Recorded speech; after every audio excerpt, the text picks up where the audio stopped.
नमस्कार, मी विकास लवांडे. आपल्या समोर सध्या जे काही मराठा आरक्षणाच्या अनुषंगाने जे उलटसुलट चर्चा सुरू आहेत, विशेषतः 23 मार्च 1994चा GR आणि माननीय शरद पवार साहेबांच्यावर होणारे आरोप, मुख्यतः हे दोन विषय माझ्या समोर असतील आणि त्याच्या जोडीने मराठा आरक्षणाची मागणी कधी झाली, कधीपासून झाली, काय विषय होते, का आरक्षण आतापर्यंत मिळू शकलं नाही वगैरे ह्या सगळ्या गोष्टी मी क्रमवारीने आपल्या समोर मांडतोय.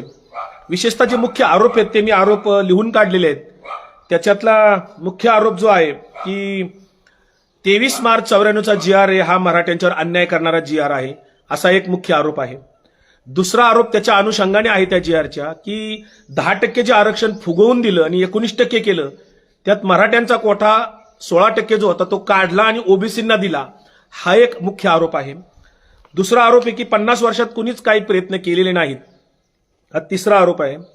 चौथा आरोप आहे की मराठा कुणबी एकच आहेत, अनेक पुरावे आहेत, तरी मराठा आरक्षण का दिले जात नाही. पाचवा जो विषय आहे तो आहे की स्वर्गीय अण्णासाहेब पाटील जे होते त्यांनी मराठा आंदोलनाच्या संदर्भाने मागणी केली होती आणि त्यांना त्या मागणीत यश आलं नाही वगैरे. आणि आणखी एक मुद्दा आहे की जे काही यादी जातीची आहे, कुणी म्हणते की मराठा जात होती, कुणी म्हणते कुणबी जात होती, कुणी म्हणते 183 नंबरला काढले, 82 नंबरचे काढले, तिथे तेली आणि माळी घातले, मराठा काढले वगैरे अशा काहीतरी अफवा आहेत. कुणी म्हणते 82 नंबरला होतं, कुणी म्हणते 174 नंबर, काही सांगतात आकडेवारी. मुळामध्ये आपल्याला हे सगळं बारकाईने समजून घ्यायचं. मी थोडक्यात समजून सांगणार आहे. पहिली गोष्ट सुरुवातीलाच मी स्पष्ट करतो, ज्यांना कोणाला खाली काहीतरी ट्रोलिंग करायचं असेल त्यांच्यासाठी किंवा टीका करायची असेल माझ्यावर, त्यांच्यासाठी मी सुरुवातीलाच बोलतोय, मी कुठल्याही जातीचा नाही असं स्वतःला समजतो. मी भारतीय नागरिक म्हणून इथे बोलतोय. मी कुठल्याही जातीच्या फेवरमध्ये नाही, कुठल्या जातीच्या विरोधात नाही, कारण मी शिवशाहू फुले शाहू आंबेडकरांचा विचार मानणारा कार्यकर्ता आहे, पुरोगामी विचाराचा मी कार्यकर्ता आहे. इथे मी राजकीय कॉमेंट करायला आलेलो नाही, नंबर 1. नंबर 2, मराठ्यांना आरक्षण मिळालं पाहिजे का? तर नक्कीच मिळालं पाहिजे, पण ते कसं मिळालं पाहिजे या संदर्भाने आपल्याला काही बोलायचे, चर्चा करायच्यात. मी भावनिक बोलू इच्छित नाही, मोघम बोलू इच्छित नाही, कोणावर मला आरोप पण करायचे नाहीयेत. परंतु मला मी एक जन्म नावाचा अपघात माझा जरी मराठा जन्म जातीत झालेला असला, जन्म आपला अपघात असतो, कुठल्या जातीत व्हावा हे काय आपण ठरवून येत नाही, कुठल्या धर्मात व्हावा हे काय आपण ठरवून येत नाही, कुठल्या प्रांतात व्हावा हे आपण काय ठरवून येत नाही, कुठल्या देशात व्हावा हेही आपण ठरवत नाही. जन्म हा एक अपघात असतो, तो कुठे जन्माला येऊ शकतो आपल्याला माहित नसतं. त्यामुळं त्या अनुषंगाने मला काही जे मुद्दे आता मी आरोपाचे तुम्हाला सांगितले त्याचा एकेकाचा खुलासा मी करतोय. पहिली गोष्ट, मागासवर्ग आयोगाने जे काही ठरवले की इतर मागासवर्गाची यादी कशी बनवायची, त्या अनुषंगाने सुरुवातीला काकासाहेब कालेलकरांच्या नेतृत्वाखाली एक आयोग निर्माण झाला होता. तो 1953 साली झाला आणि 1955 साली त्याचा अहवाल केंद्र सरकारला सादर झाला. त्या अहवालामध्ये त्यावेळच्या सर्वेक्षणानुसार मराठा जातीचा उल्लेख त्या आयोगाच्या यादीत नव्हता, मात्र कुणबीचा होता. नंबर 1. मला दुसरं जे सांगायचं की मंडल आयोगाच्या अहवालामध्ये 1979 साली मोरारजीभाई देसाई यांनी जो मंडल आयोग नेमला, त्याच्यानंतर त्या मंडल आयोगाचा अहवाल 80 साली आल्याच्या नंतर प्राप्त झाला. तेव्हा काँग्रेसचं सरकार होतं, मोरारजीभाईंचं सरकार गेलेलं होतं आणि तो 89 साली जेव्हा व्हीपी सिंगांचं सरकार या देशावर आलं, ते भारतीय जनताच्या पाठिंब्याने आलं होतं. माननीय व्हीपी सिंगांनी 90 साली तो अधिसूचना काढून मंडल आयोगाच्या शिफारसी स्वीकारल्या. त्या स्वीकारल्या आणि लगेच भाजपाने त्यांचा पाठिंबा काढून घेतला, देशात रथयात्रा काढली, आरक्षण विरोधी वातावरण तयार केलं आणि मंडल विरुद्ध कमंडल अशी घोषणा देऊन भारतीय जनता पार्टीने ते केलं होतं. हे वास्तव आहे, राजकीय आरोप नाही. कुणी तुम्ही इतिहासात जाऊन त्याचं चेक करू शकता.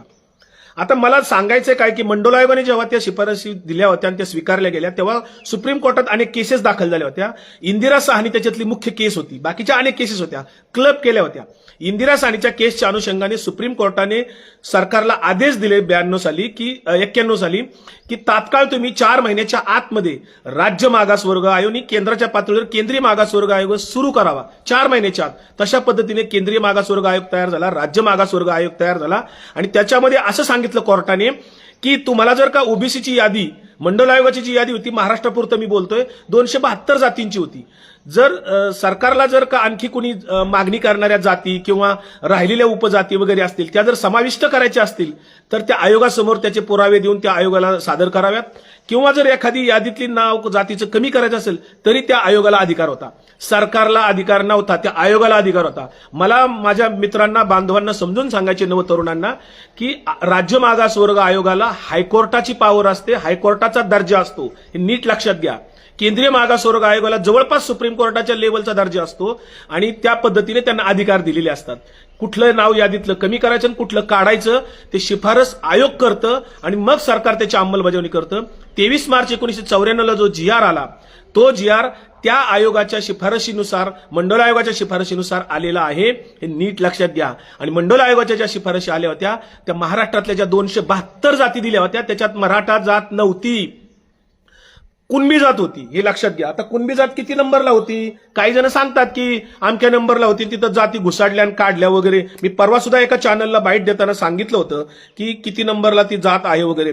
माझ्याकडे जे मंडल आयोगाच्या अनुषंगाने जे पुस्तक आहे, त्या पुस्तकामध्ये, अधिकृत पुस्तक आहे, त्याच्यामध्ये प्रत्येक राज्यातली जातवार लिस्ट दिलेली आहे. महाराष्ट्रातली, ओरिसाची, गुजरातची, सगळ्या राज्याची, देशातल्या केरळ वगैरे सगळ्या राज्यातली यादी दिलेली आहे. तर महाराष्ट्राची जी यादी आहे त्याच्यामध्ये 1 नंबरला आगरी, आगले आणि कोलान ही जात आहे. आता मी सगळ्या 272 जाती वाचत बसत नाही, पण कुणीतरी 82 नंबरचा वगैरे उल्लेख करतं, तर 80 पासूनची मी यादी वाचतो. 80 नंबरला गनाली अथवा गंडेली जाते, 81ला गंधर्व जाते, 82ला गंगानी जात आहे, 83ला गारोडी गरुडी आहे, 84ला गरपागडी आहे, 85ला गवंडी जात आहे, 86ला धाडसी जात आहे, 87ला घिसाडी लोहार, गाडी लोहार, गितोडी लोहार, राजपूत लोहार अशा जाती आहेत. आता कुणी नंतर काही वेगळे आकडे सांगतात, तर मी कुणबी जात जी आहे ती 143 नंबरला आहे. लक्षात घ्या, मी तिथं खून करून ठेवलेली आहे, तुम्हाला दिसत असेल ते बघा. कुणबी जात 143 नंबरला आहे इथे. मग जर कुणबी जात 143 नंबरला आहे आणि कुणी म्हणलं की नंतर माळी वगैरे ह्या नंतर जाती घुसडल्या, तर तसं अजिबात नाहीये. 160 नंबरला माळी आणि फुलमाळी जात आहे. कुणी म्हणलं की तेली जात घुसडली, तर तेली जात सुद्धा 249 नंबरला इथे तेली जात आहे. मित्रांनो, या 272 ज्या जाती आहेत, शेवटची जात आहे म्हणजे 271 नंबरची वनाडी जात आहे, एंडीवाड आहे. 272ला येरा गोलवाड अथवा ठेल्ला पामतलवाड, अशा अनेक जातीची नावं सुद्धा आपल्याला माहित नाही, छोट्या छोट्या जाती असतात. मग ह्या 272 जातीमध्ये मंडल आयोगाच्या जी फायनल केली होती सर्वेक्षण करून, ती काय अशी झोपतून उठून केलेली नव्हती. त्याचं खूप सर्वेक्षण असतं, खूप टाटा इन्स्टिट्यूट सारख्या अनेक संस्थांचे अहवाल घेतलेले असतात. त्यांनी देशभर फिरून ते, मी मंडल आयोगाचा अभ्यास केलेला आहे. मित्रांनो, मला सांगायला अभिमान वाटतो की मंडल आयोगाचं जे काय प्रशिक्षण होतं, कार्यशाळा होती, 1992 साली स्वतः स्वर्गीय व्हीपी सिंग साहेबांनी मुंबईमध्ये सह्याद्री गेस्ट हाऊसला एक कार्यशाळा घेतली होती. 51 कार्यकर्ते त्याच्यामध्ये होते. त्याच्यात मी एक कार्यकर्ता होतो पुणे जिल्ह्यातनं, की माझं मंडल आयोगाच्या संदर्भातली कार्यशाळा प्रशिक्षण स्वतः व्हीपी सिंग साहेबांनी आणि तत्कालीन केंद्रीय मंत्री जे होते माननीय मधु दंडवते साहेबांनी घेतलेलं होतं. मंडल आयोगाचा त्यावेळेपासून मी अभ्यास करतोय आणि केलेला आहे. तर मला सांगायचं की 143 नंबरला जी कुणबी जात आहे, ही जात जर मंडल आयोगाच्या शिफारशीनुसार आली नसती तर 23 मार्च 94च्या जी आर मध्ये ही आली नसती. 23 मार्च 94च्या जी आरच्या अनुषंगाने नामदेव जाधव सारखे अनेक जण अपप्रचार करतायत. काही वकील पण आहेत, काही त्यांचा हेतू शुद्ध मला माहित नाही, परंतु त्यांनी सत्य सांगायला पाहिजे. खोटं सांगून किंवा भावनिक सांगून किंवा आपल्या जातीला बरं वाटावं म्हणून बोलणं उचित नाही. मी कुठल्या जातीला बरं वाटावं किंवा वाईट वाटावं म्हणून बोलत नाहीये. मित्रांनो, 23 मार्च 94च्या जी आरची अंमलबजावणी मंडल आयोगाच्या शिफारशीनुसार, सुप्रीम कोर्टाच्या आदेशानुसार महाराष्ट्रामध्ये देशात पहिल्यांदा माननीय शरद पवार साहेबांनी केली, हे सत्य आहे.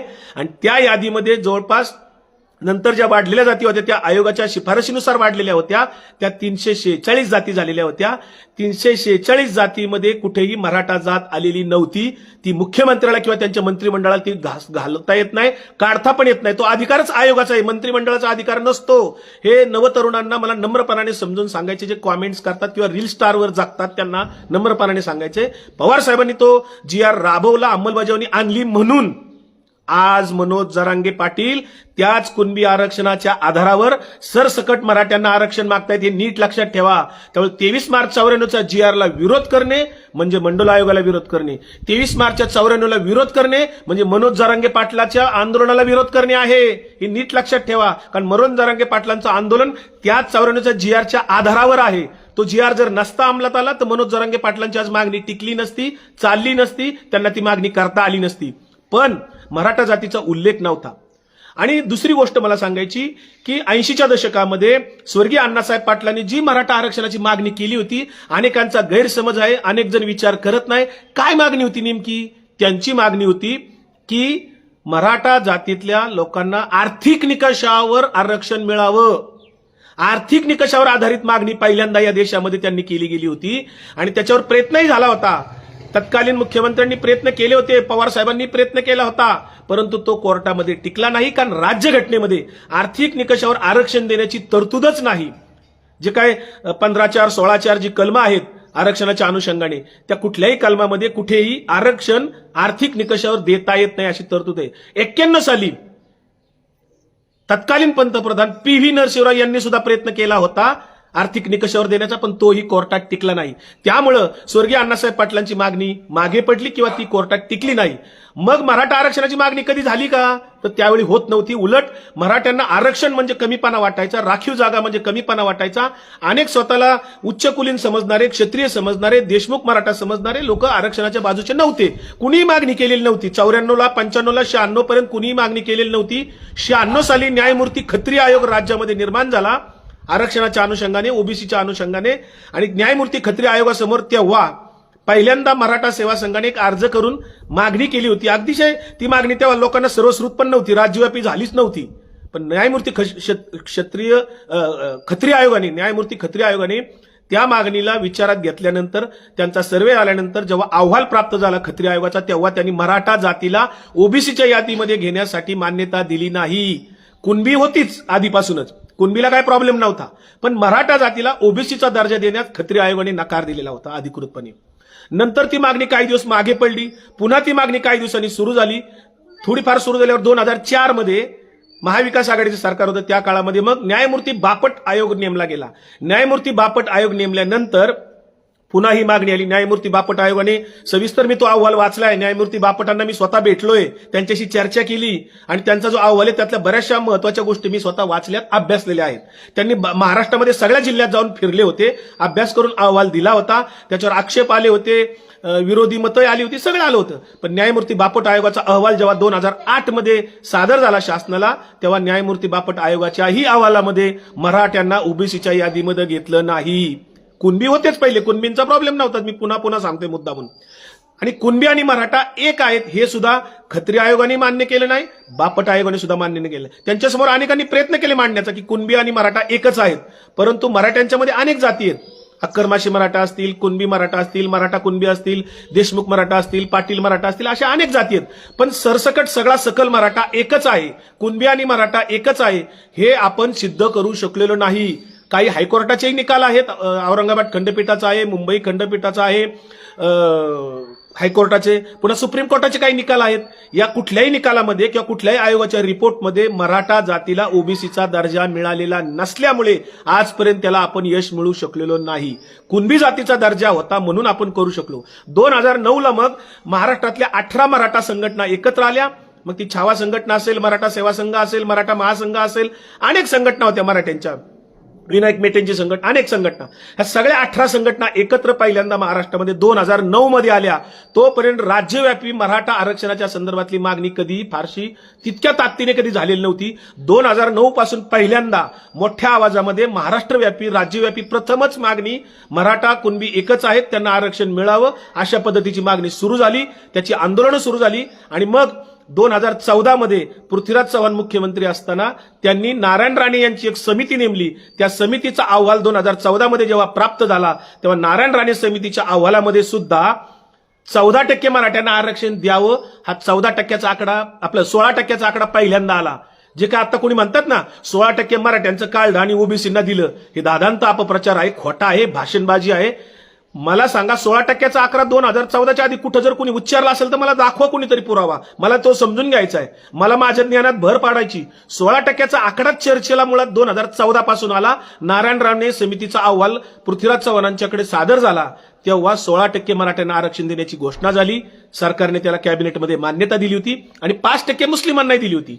पण ते जे 16% आरक्षण पृथ्वीराज चव्हाण साहेबांच्या काळात दिलं होतं ते कोर्टात पुढे टिकलं नाही, तो तुम्हाला इतिहास पुढचा माहिती आहे. नंतर मग गायकवाड समिती फडणवीस साहेबांनी नेमली. गायकवाड समितीचा अहवाल सुद्धा असाच आला, त्याच्यामध्ये सुद्धा मराठा आणि कुणबी एक दाखवण्याचा प्रयत्न केला गेला. पण 102वी घटना दुरुस्ती मोदी सरकारच्या काळात झाली होती 2017 मध्ये, आणि 102व्या घटना दुरुस्तीमुळे राज्याचा मागासवर्ग आयोगाचा दर्जाचा अधिकारच काढून घेतले होते. आणि नेमकं त्याच काळात फडणवीसांनी मराठ्यांना आरक्षण घोषणा केली. हा इतिहास आहे, आपण काढून बघा. मी जर खोटं बोलत असेल तर 18 मध्ये जर का राज्य मागासवर्गाचे अधिकार केंद्राने घटना दुरुस्ती करून काढून घेतले नसते तर फडणवीसांनी दिलेलं आरक्षण कदाचित कोर्टात टिकू शकलं असतं, कारण राज्याला तो अधिकार राहिलेला असता.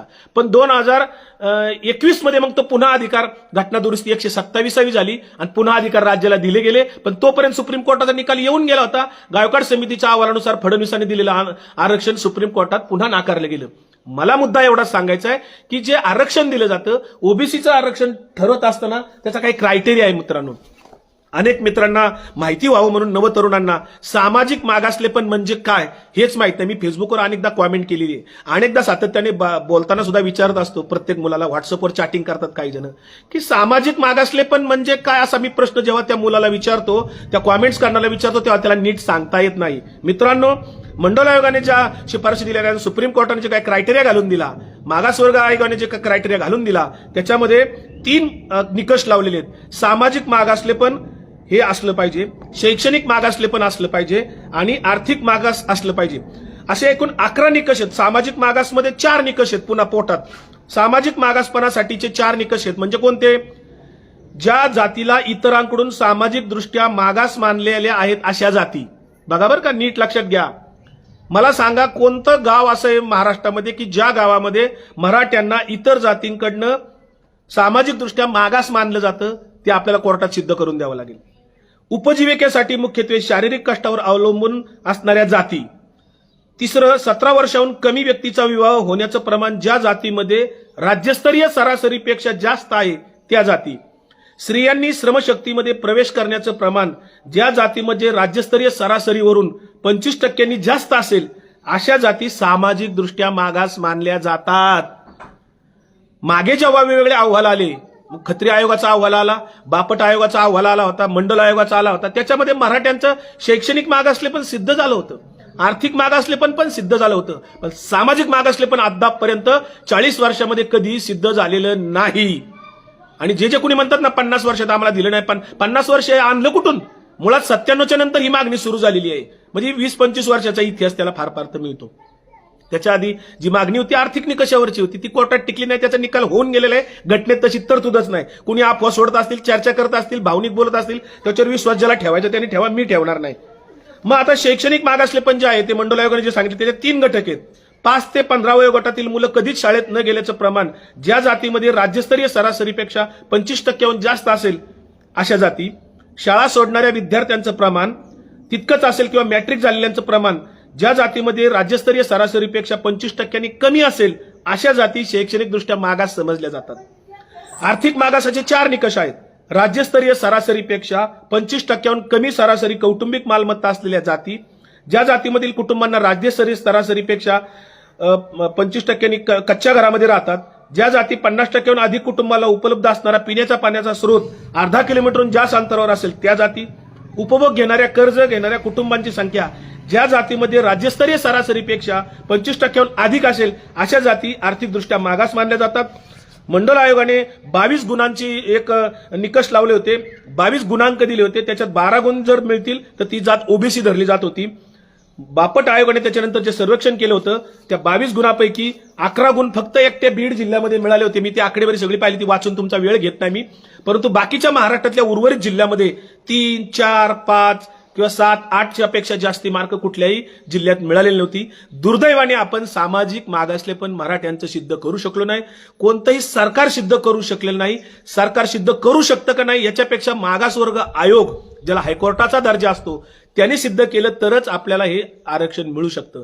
म्हणून मध्यंतरी शरद पवार साहेबांनी अनेकदा काही जण विचारतात उगाच अल्लडपणाने अपडेट घेत नाहीत काय म्हणे की राष्ट्रवादीची भूमिका काय, शरद पवारांची भूमिका काय. राष्ट्रवादी पक्षाने सुरुवातीपासूनच सकारात्मक भूमिका घेतल्याची अनेक उदाहरणे आपण गुगलवर सर्च करू शकता. पवार साहेबांच्या भूमिका वाचू शकता. पवार साहेबांच्या बद्दल 2010चा पुढारीचा एक पेपर कोणीतरी व्हायरल करते आणि सांगते की पवार साहेबांचं हेडिंग आहे त्याच्यामध्ये शरद पवारांनी असं स्टेटमेंट केलेलं की मराठ्यांना कायद्याने आरक्षण शक्य नाही. त्याच्यात काय चुकीचं स्टेटमेंट आहे? मराठ्यांना जर ओबीसीचा दर्जाच मिळालेला नाही, कुठल्या आयोगाने दिलेला नाही, कुठल्या कोर्टाने दिलेलं नाही, कुठलेही तज्ज्ञ वकील तिथं सिद्ध करू शकलेले नाहीत, मग मला सांगा आपण कसं काय पवार साहेबांच्यावर आरोप करू शकतो? कायद्याने टिकलंच पाहिजे ही मागणी सातत्याने आहे. विधिमंडळामध्ये जेव्हा 2 वेळा सर्वपक्षीय ठराव झाले तेव्हा सगळ्या पक्षांनी एकमुखाने ठराव केलेला आहे विधिमंडळामध्ये. बाहेर काय बोलतो त्याला काय महत्व नाही कोण, पण विधिमंडळामध्ये आपल्या महाराष्ट्र सरकारच्या सर्वपक्षीय ठराव 2 वेळा झालेला आहे विधान परिषदेत आणि विधानसभेमध्ये की मराठ्यांना आरक्षण मिळालं पाहिजे. पण कायद्याच्या चौकटीत टिकणारं आरक्षण मिळावं ही राष्ट्रवादीची भूमिका कायम राहिलेली आहे.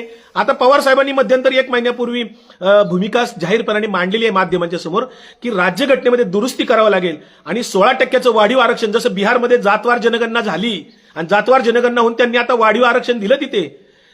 त्याच्यासाठी डेटा लागतो आपल्याकडे. आपला महाराष्ट्र सरकारच्या डेटा संदर्भात आपण केंद्राकडे मागणी करायला पाहिजे की 2011 मध्ये मनमोहन सिंग साहेबांच्या सरकारने जे काय जातवार जनगणना केली होती ती का स्वीकारली जात नाही केंद्राला आपण विचारलं पाहिजे. नसेल तुम्हाला ती स्वीकारायची तर नव्याने करा म्हणून 7-8 वर्ष गेली मागणी आहे केंद्र सरकारकडे की जातवार जनगणना झाली पाहिजे म्हणजे कोणाची जात किती संख्या ती तरी कळेल आपल्याला एकदा. दुसरं काय आरोप केला जातो की 34% दिलं वगैरे. कुठेही 34% आरक्षण दिलेलं नाही. आपण उगीच काहीतरी अपप्रचार करतो आणि त्याच्यामध्ये खोटं नाटक काहीतरी पसरवतो. मराठ्यांना आरक्षण नाकारण्याचा प्रश्न आयोगाने दिल्याशिवाय येतच नाही. आयोगाने जर अहवाल दिला असता तर कोणत्या मुख्यमंत्र्याची हिंमत आहे आरक्षण नाकारण्याची? हिंमतच नाही, कोणताच मुख्यमंत्री करू शकणार नाही. 34% ओबीसीना आरक्षण आहे का? तर नाही. केंद्राचं आरक्षण 27% आहे जे मंडल आयोगाच्या शिफारशीनुसार केंद्र सरकारने त्यावेळेस दिलेले. केंद्राचं 27% आहे. राज्याचं आरक्षण आधीचं 10% होतं आणि 94च्या GR नुसार ते 19% झालं. फुगवलेलं जे म्हणतात ना अनेक जण ते फक्त 9% आहे. 10%वरून 9% म्हणजे 19% झालं राज्याचं आरक्षण. 27% नाही. 94च्या GR नुसार आत्ताही GR तो काढा कोणी पण 10%वरून ते 19% केलेलं आहे आणि 27% ते केंद्राचं आहे ऑलरेडी. त्यात शरद पवारांचा काही संबंध येतच नाही. आणि केंद्राचं 27% तर त्याची आकडेवारी 52% मंडल आयोगाने सिद्ध केलेली आहे की ओबीसीचं देशातलं लोकसंख्या 52% त्यावेळेस धरलेली आहे. त्यांनी 1931ची जनगणना ब्रिटिश काळातली त्यांनी गृहीत धरलेली आहे. त्याच्यामध्ये मराठा उल्लेख ओबीसी मध्ये केलेला नाही, हे लक्षात घ्या. मग मुद्दा उरतो की 19% का केलं 10%वरून पवार साहेबांनी 94च्या GR मध्ये? तर त्याच्यासाठी ज्या वाढीव जाती त्याच्यात आल्या होत्या, ज्या आयोगाच्या शिफारशीनुसार आल्या होत्या, शरद पवारांना अधिकार नव्हता, त्यांच्या मंत्रिमंडळाला अधिकार नव्हता कुठली जात घ्यायची किंवा काढून टाकायची, हे नम्रपणाने लक्षात ठेवा. मग त्याच्यामध्ये कुणबी जात आलीच होती ना. जर कुणबी जात नसती तर मग 19% आरक्षण झालंच नसतं. कुणबींची संख्या आता मनोज जरांगे पाटलांचं सुद्धा तुम्ही भाषण ऐका, ते सातत्याने सांगतात की निम्मे मराठी आमच्या ऑलरेडी आरक्षणात ओबीसी मध्ये गेलेलेच आहेत. मग ते विदर्भातले कुणबी असतील, कोकणातले कुणबी असतील, उत्तर महाराष्ट्रातले कुणबी असतील किंवा पश्चिम महाराष्ट्रातले सुद्धा काही कुणबी ऑलरेडी ओबीसी मध्ये गेलेलेच आहेत ना. ते केवळ 23 मार्चच्या 94च्या GR मध्ये जर कुणी 94च्या GR ला कर्दन काळ म्हणत असेल, काळा दिवस म्हणत असतील, कुणी आडाण टप्पू म्हणून किंवा काही प्रचार करण्याच्या हेतूने रील स्टार बहादर किंवा काही प्रसिद्धीच्यासाठी मोठ्या माणसावर टीका करण्यासाठी म्हणून जर कुणी बोलत असेल तर 94च्या GR विरोध करणे म्हणजे कुणबीच्या आरक्षणाला विरोध करणे, लक्षात ठेवा. 94च्या GR ला विरोध करणे म्हणजे मंडल आयोगाला विरोध करणे आहे. 94च्या GR ला विरोध करणे म्हणजे मनोज जरांगे पाटलांची जी काही मागणी आता आहे त्या मागणीला विरोध करणे. अपप्रचाराला बळी पडू नका मित्रांनो, हे लक्षात ठेवा की कुणबीचं आरक्षण हे 94च्या GR मुळेच मिळालं म्हणून आता हे आपण मागू शकतोय. आता दुसरा मुद्दा राहिला बाळासाहेब सराटे नावाचे एक वकील आहेत. बाळासाहेब सराटेंनी 2018 का 19 मध्ये या 23 मार्चच्या 94च्या GR ला मुंबई हायकोर्टामध्ये आव्हान दिलेलं आहे, याचिका दाखल केली. त्याची सुनावणी आतापर्यंत झालेली नव्हती. आता मला कळतंय, मागच्या आठवड्यात मी एका व्हिडिओमध्ये पण सांगितलं मध्ये, पुन्हा ते रिपीट करतो की 3 जानेवारीला त्याची सुनावणी आहे आणि 10 डिसेंबरपर्यंत आता म्हणजे येणाऱ्या 10 तारखेपर्यंत राज्य सरकारने आणि मागासवर्ग आयोगाने हायकोर्टाला ऍफिडेव्हिट द्यायचंय त्या संबंधाने. आता काय ऍफिडेव्हिट देतात आपल्याला कळेल. दूध का दूध पाणी होणारच आहे. 23 मार्च 94चा GRचा निकाल जेव्हा अंतिम निकाल आपल्या हातात पडेल तेव्हा कळेल की कोणावर अन्याय झालता आणि कोणावर नव्हता झाला. उलट 23 मार्च 94चा GR हा आता आरक्षणाला मराठ्यांच्या ज्या मागणी आता मनोज जरांगे पाटलांनी लावून धरली त्याला पूरकच आहे हे अर्धवट रावांनी लक्षात ठेवा. केवळ पवार साहेबांचा द्वेष करण्यासाठी म्हणून किंवा राष्ट्रवादी पक्ष आवडत नाही म्हणून तुम्ही काही बोलत बसला, काही बरळत बसला, काही भावनिक बोलत बसला, त्याला काही अर्थ नाही. मराठ्यांचे प्रश्न हे आर्थिक स्वरूपाचे प्रश्न आहेत आणि ते सोडवण्याचा प्रश्न जो काय आर्थिक स्वरूपाचा आहे तो शेतकरीच्या अनुषंगाने आहे आणि शेतकरी सगळ्या जातीचे आहेत. ओबीसी मध्ये पण शेतकरी आहेत, मराठा शेतकरी आहेत, SC ST मध्ये सुद्धा शेतकरी आहेत. म्हणून एकूणच शेतकरी समाजाची किंवा शेतीचे प्रश्न उचलून धरण्यासाठी, शेतकऱ्यांना प्रोत्साहन देण्यासाठी पवार साहेबांनी जी धोरणं राबवली त्यासाठी स्वतंत्र व्हिडिओ मी बनवलेले आहेत. अनेक पुस्तकांच्यात उल्लेख आहे, आपण पाहू शकता. केंद्राचे अहवाल आहेत. शरद पवारांनी शेतीसाठी काय काय केलं, शेतीपूरक व्यवसाय कसे निर्माण केले, फळबाग लागवडीसाठी कसं अनुदान दिलं, कर्जमाफी कशी केली, औद्योगिकरण कसं केलं, कशा नोकऱ्या याच्यामध्ये लाखो तरुणांना सर्व जाती धर्मातल्या कशा मिळाल्या, आर्थिक प्रश्न सोडवण्यासाठी शरद पवारांनी अनेक धोरणं राबवली. त्यात मराठ्यांचा फायदा झाला नाही का? बोगस कुणी जर बोलत असेल तर त्याचा मी निषेध करतो. टीका करायची म्हणून राजकीय द्वेषापोटी पवार साहेबांच्यावर आरोप करणं कुणीच सहन करणार नाही, हे लक्षात ठेवा. आता मुद्दा मी पुन्हा शेवटाकडे येतो की जे काय आरोप होते त्याच्यातला महत्वाचे जे आरोप होते मी आता दाखवतो त्याचं सगळ्याचं स्पष्टीकरण आलेलं आहे. मुद्दा राहिला फक्त एकच की मराठा आणि कुणबी एकच आहेत का, हे जोपर्यंत आपण एखाद्या आयोगामार्फत सिद्ध करू शकत नाही. आता जे काय आंदोलन चाललंय मनोज जरांगे पाटलाचं ते आहे की 50% आतलं जे ओबीसीचं आरक्षण आहे त्याच्यामध्ये आम्हाला सरसकट मराठ्यांना कुणबी द्या, ही एक मागणी आहे. आणि दुसरी जी क्युरेटिव्ह पिटिशन सुप्रीम कोर्टामध्ये राज्य सरकारने केलेलं आहे ती मराठा जातीला आरक्षण मिळण्यासंदर्भातलं आहे. मराठा जातीला आरक्षण स्वतंत्रपणे मिळणं ही स्वतंत्र मागणी आहे आणि मनोज जरांगे पाटलांची कुणब्यांना सरसकट कुणबी प्रमाणपत्र सर्व सकट मराठ्यांना द्यावं ही दुसरी मागणी आहे. दोन मागण्या आपल्या समोर आता आहेत. या दोन मागण्या वेगवेगळ्या स्वरूपाच्या आहेत, नीट लक्षात ठेवा. क्युरेटिव्ह पिटिशनद्वारे सुप्रीम कोर्टामध्ये जी मागणी आहे ती मराठ्यांना आरक्षण देण्यासंदर्भातली आहे, ज्याच्यासाठी मागासवर्ग आयोगाने मराठ्यांना सामाजिक पण मागासले पण जर सिद्ध केलं असेल कोर्टात तर ते आरक्षण टिकेल सुप्रीम कोर्टात आता, किंवा ते मग पुन्हा फेटाळलं जाईल.